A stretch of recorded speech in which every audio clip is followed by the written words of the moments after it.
Dieu est grand, Dieu fait des grandes choses dans nos vies, dans nos cœurs, et nous le remercions pour ce qu'il est. Et ce matin, il m'a mis à cœur ce thème pour l'Église, Israël ou Ismaël. On pourrait dire également Isaac ou Ismaël, mais je préfère Israël et Ismaël. J'aimerais lire avec vous dans Genèse chapitre 25. Nous allons lire le verset 7 jusqu'au verset 11. Genèse chapitre 25, verset 7. La durée de la vie d'Abraham fut de 175 ans. Puis il expira. Abraham mourut après une heureuse vieillesse, âgé et rassasié de jours. Il alla rejoindre les siens ou ses pères. Ses fils Isaac et Ismaël l'enterrèrent dans la grotte de Macpéla, dans le champ du Hittite Éphron, ou Hébron, fils de Sochar, vis-à-vis de Mamré. C'était le champ qu'Abraham avait acheté aux Hittites, et c'est là que furent enterrés Abraham et sa femme Sarah. Abraham, ou après la mort d'Abraham, Dieu bénit son fils Isaac. Celui-ci s'installa près du puits de Lachaï-Roy. Amen. Pour saisir ce message ce matin, il est bon ou impératif que je vous fasse d'abord un rappel historique des faits. Premier point, rappel historique des faits.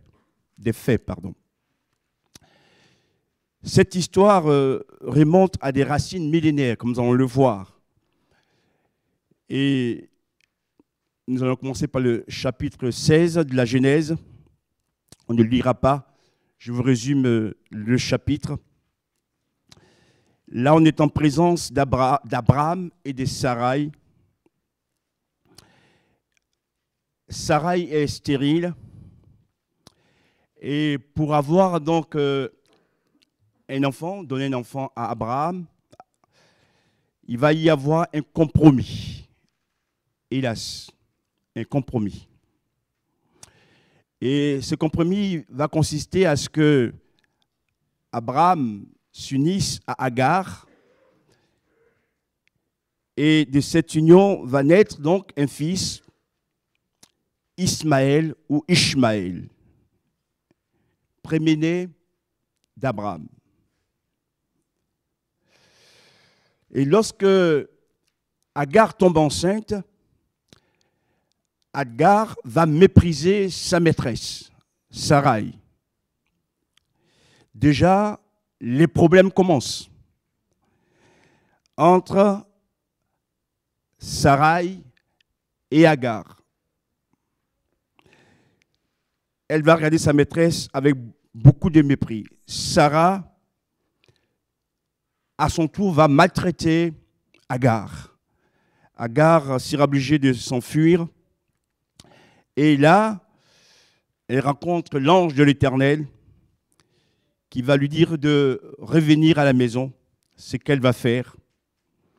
Et peu de temps après, elle donne naissance à Ismaël. Abraham a alors 86 ans. 86 ans. Ismaël est l'ancêtre des arabo-musulmans, les Ismaélites ou Ishmaélites. Dans Genèse chapitre 17, le nom d'Abraham et de Sarai va être changé. Dieu va leur accorder une lettre de son nom, le « E » en hébreu ou le « H » en français. Au nom d'Abraham, Dieu va ajouter donc le H qui va faire Abraham. Et Sarai va devenir Sarah avec un H à la fin. Bon, certains l'écrivent avec H, normalement il faut un H, d'autres l'écrivent sans H. Mais ce n'est pas là le but de la prédication ce matin. Vous êtes d'accord avec moi? Le tout, c'est que Dieu soit avec chacun de nous. Et lorsque Dieu intervient dans la vie d'Abraham, Dieu va accomplir le miracle de la naissance d'un autre fils, Isaac. Lorsque Dieu change le nom aussi de Sarai en Sarah, le miracle va s'accomplir. Et Dieu fait alors une alliance avec Abraham et lui promet une descendance nombreuse. Déjà que Sarah a eu du mal à avoir un enfant, et Dieu lui dit que ce n'est pas pour lui, ce n'est pas un problème, que la descendance d'Abraham et de Sarah sera nombreuse. C'est un peu pour situer un peu le contexte de cette histoire. On arrive maintenant au chapitre 21 de la Genèse, toujours. Sarah, la femme stérile, donne naissance à un fils qu'ils vont appeler Isaac. Isaac est l'ancêtre des Juifs. Isaac va donner naissance à Ésaü et à Jacob. Nous savons que le nom de Jacob a été changé en Israël, qui signifie vainqueur de Dieu ou avec Dieu. Et cette situation, bien sûr, fait partie du plan de Dieu. Et c'est pourquoi, pour pouvoir interpréter l'histoire, il faut toujours revenir aux sources bibliques, afin de ne pas dire n'importe quoi par effet émotionnel.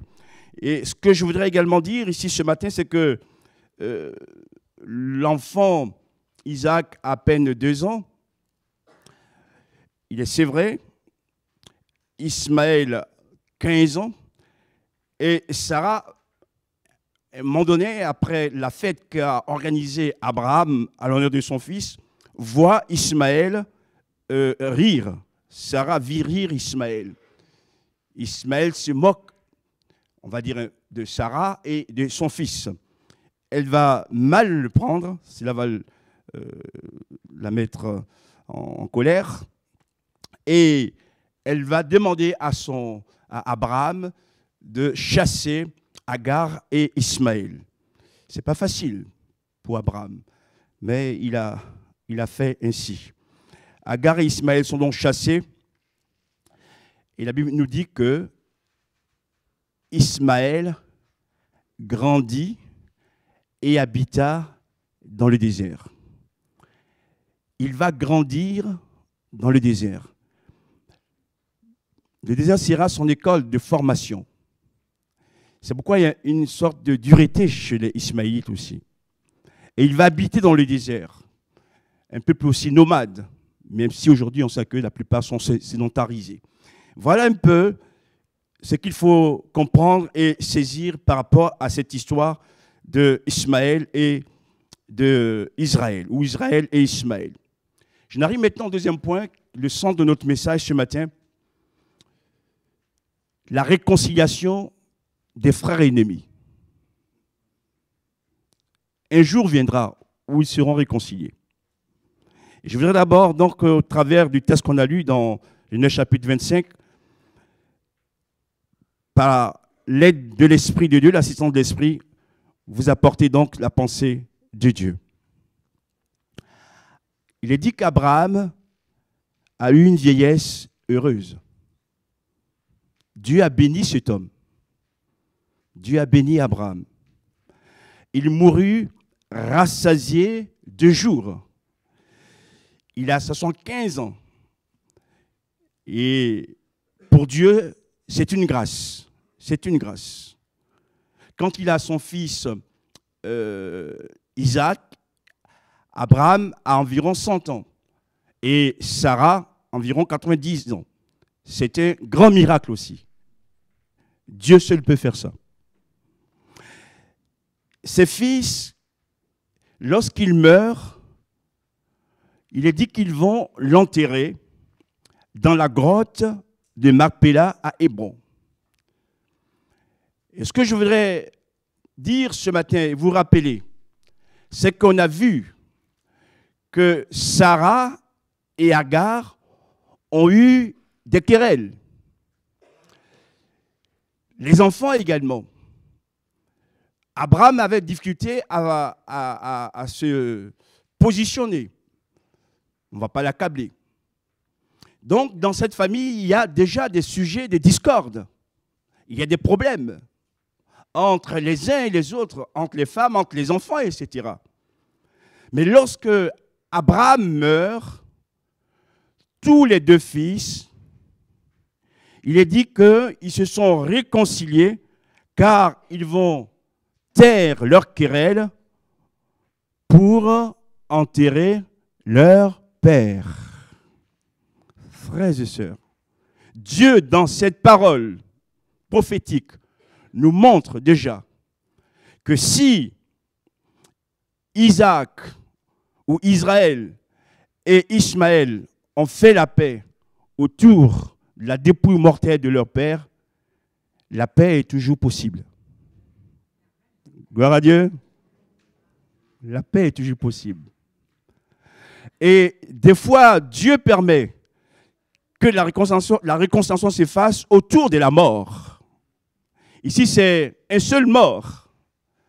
Mais je crois aussi qu'un jour viendra où ces deux peuples feront la paix autour de leur mort. Parce que Dieu est capable de toucher les cœurs. Dieu est capable de transformer les hommes. Dieu est capable de donner la paix. Dieu est capable d'arrêter le cursus ou le circuit, de la mort, de la guerre. Parce que Dieu est un Dieu de paix. Et nous aspirons après cela. Mais toutes ces choses arrivent aussi, frères et sœurs, pour nous mettre en garde que Jésus est à la porte. Ses frères se sont réconciliés.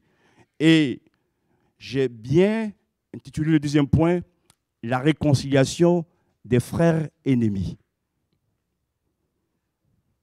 Est-ce que des frères peuvent être des ennemis? Ça arrive, hein? Mais le drame, c'est que on reste toujours ennemis. Il peut arriver qu'il y ait une action de l'Esprit de Dieu en nous, qu'on se ressaisisse, qu'on se répande pour changer la situation. Et ce qu'on a vu dans cette histoire, ou qu'on voit en ce moment dans l'histoire d'Isaac et d'Ismaël, c'est qu'à un moment donné, ils ont fait la paix. Si Isaac et Ismaël ont fait la paix, frères et sœurs, nous qui avons aujourd'hui reçu l'Esprit de Dieu en nous, devons faire un peu plus d'efforts, non? Gloire à Dieu. Ne faisons pas des palabres autour de nos morts. Ces deux hommes, malgré les dissensions autour de la dépouille mortelle de leur papa, font la paix. C'est dramatique quand on découvre que des frères et des sœurs, parfois, au moment de l'enterrement de l'un de leurs parents, sont divisés, sont en querelle. Pour X raisons. Je prie ce matin qu'à l'exemple de Isaac et de Ismaël, nous puissions donner de l'honneur à nos morts lorsque nous nous rassemblons pour faire leurs obsèques. Seigneur Jésus, que je sois un instrument de paix dans ma famille, dans mon église, dans mon lieu de travail. Il y a déjà la mort qui fait des ravages. Je ne vais pas encore en rajouter. Que Dieu nous aide, frères et sœurs, à être sensibles à ces choses. Ils ont pu le faire. Ils se sont réconciliés autour des morts. Chacun a pleuré, bien sûr, mais il fallait faire la paix. La paix que j'appelle la paix par la mort. Même si de nos jours, aucun traité de paix n'a pu régler le problème au Proche-Orient, je voudrais confesser et proclamer que la paix est encore possible. La principale cause de division aujourd'hui, c'est la possession de la terre. Mais je voudrais vous dire ceci, que la paix sera donnée, non par la mort un jour, mais par la vie. La paix sera donnée par le vivant. La paix sera donnée par le prince de paix. Son nom, c'est Yeshua Mashiach, Jésus-Christ, le maître de l'univers, le Seigneur de l'univers, qui un jour va réconcilier tous ces deux peuples quand il posera les pieds sur les monts des Oliviers, où il établira la paix pendant 1000 ans sur cette terre. Et tous ces deux peuples adoreront le Dieu unique. Il n'y a que Jésus, le Messie, qui peut faire ça. Et nous croyons que si les hommes n'arrivent pas, malgré leurs efforts, il n'y a qu'un seul qui le fera, c'est Jésus-Christ. C'est Yeshua Mashiach. Parce qu'on a besoin de paix dans ce monde. Et je pense qu'il nous faut être aussi sage et ne pas dire les choses au hasard. Il faut les affirmer en connaissance de cause, en nous appuyant sur la parole de Dieu. Et vous savez que dans ce genre de choses, d'ailleurs, à cause de nos émotions ou de nos sentiments, nous prenons parti pour l'un contre l'autre ou vice-versa. Mais là, ce n'est pas ce que Dieu nous demande. Dieu nous demande de prier pour ces peuples, de prier pour la paix de Jérusalem. Parce qu'il y a eu beaucoup de souffrances et des larmes. Je vous passe tout ce qui s'est passé. Dieu le sait. Et ce que je voudrais dire, c'est que même si des fois, c'est là nos heurts, nous sommes bouleversés et que le monde ne sait plus où il va, Dieu demeure le maître de l'univers. Dieu dirige ce monde. Dieu dirige ce monde. Et un jour, lui-même établira la paix sur cette terre avant de l'établir dans le ciel. Il n'y a que le Christ qui peut le faire. Et si je vous apporte cette parole ce matin, frères et sœurs, si autour de nos morts, nous pouvons déjà faire la paix, gloire à son nom, gloire à Dieu. Si ce n'est pas le cas, il y a encore d'autres possibilités. C'est de faire la paix autour de la vie, autour de celui qui est le vivant, autour du prince de la paix, Jésus-Christ, et que le Seigneur, dans sa grâce, nous aide véritablement à le servir, à l'aimer. Il fait de nous aussi des artisans de paix. Jésus le dira dans Matthieu chapitre 5, dans les Béatitudes, « Heureux les artisans de paix, car ils seront appelés fils de Dieu. » Le plus important, c'est d'être du côté de Dieu. C'est de partir avec Jésus. Et je crois, frères et sœurs, que les temps sont mauvais. Mais en même temps, si Dieu nous met en garde, d'une manière ou d'une autre, à revenir totalement en lui. Et je pense que ce qu'il faudrait aussi faire, parfois, c'est de nous repentir, demander pardon à Dieu. Des fois, on pleure sur certains morts. Mais Dieu voudrait nous dire ce matin, pleure sur ta propre mort. Pleure sur ta propre mort. Fais la paix avec moi. Reviens à moi. Obéis à ma parole. Marche selon l'Esprit de Dieu. Sois dans ce monde comme une lumière qui éclaire les ténèbres pour le salut du plus grand nombre. Ce matin, nous voulons aussi pleurer sur nous-mêmes. Chaque fois qu'on n'a pas obéi, chaque fois qu'on a été un frein à la bénédiction de Dieu, chaque fois qu'on s'est dérobé à l'appel de Dieu, Seigneur, ce matin, que ta parole touche nos cœurs.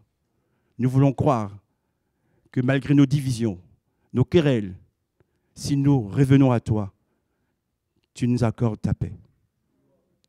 Que la paix de Dieu demeure en chacun de vous. Que la paix de Dieu demeure en chacun de nous. Que la paix de Dieu demeure dans ce monde. Que la paix de Dieu soit dans le Proche-Orient. Que la paix de Dieu soit dans notre pays. Que la paix de Dieu soit dans le monde entier. Vous voyez comment l'ennemi est malin. D'une affaire qui concerne deux peuples, le monde entier est touché. La haine prend de plus en plus de place pour détruire. Et nous savons que ce n'est pas là notre fonction, notre rôle. Nous, c'est de rester sous la brèche et d'intercéder, de prier pour que Dieu change les ténèbres en lumière, pour que Dieu change la mort en vie, pour que nous donne d'espérer en lui. Que Dieu bénisse Israël, que Dieu bénisse Ismaël, que Dieu bénisse l'Église, que Dieu bénisse nos cœurs, nos familles, et que sa gloire paraisse au milieu de nous. Et un jour, nous savons que le vainqueur des vainqueurs, Jésus, reviendra sur cette terre. Et il établira la paix pour toujours. À lui soit la gloire, à lui soit la gloire. Merci, mon Dieu, merci pour ta présence. Merci pour ta parole. Merci de nous parler. Merci encore de nous interpeller. Nous te prions, Seigneur, pour ces deux peuples, pour la paix entre eux, au nom de Jésus. Nous prions que les ténèbres reculent dans cette région. Seigneur, viens consoler les cœurs qui pleurent, les larmes. Oh, permets que les otages soient libérés. Des deux côtés, Seigneur, bénis. Nous te demandons aussi que l'Église soit comme une lumière dans ce monde, qui porte l'évangile, la bonne nouvelle, pour le salut du plus grand nombre. Ce matin, nous te remercions, notre Dieu, de nous pardonner nos erreurs, nos fautes. Nous voulons aussi nous réconcilier avec nos frères et sœurs et ne pas rester dans la rancune, l'amertume. Seigneur, libère nos cœurs et que la gloire t'en soit rendue. Au nom de Jésus. Amen.